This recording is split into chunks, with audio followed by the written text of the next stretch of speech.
One of the wildest things that I was ever told was about 2 weeks after starting my new job.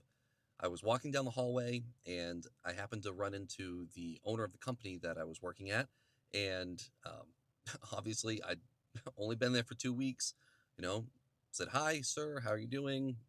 How's your day going?"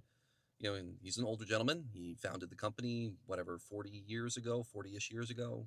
Um, and sat me down and started talking to me, giving me a little bit of history on the company and how it got started and how we grew it out of a apartment complex that they rented out and um, expanded into a warehouse facility and grew out the manufacturing floor. And very interesting stuff. And that was all well and good. But the crazy part came when he was asking me how I was doing. And I said, "Oh, yeah, I'm getting settled in my job and getting used to, who to talk to and where everything is and trying to understand how the process flows and workflows and everything else."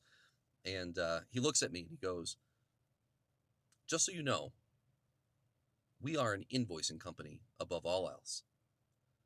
And I kind of chuckled and I looked at him and I said, "Oh, well, really? Like, what do you mean? Like, we, we create a product, we manufacture things here."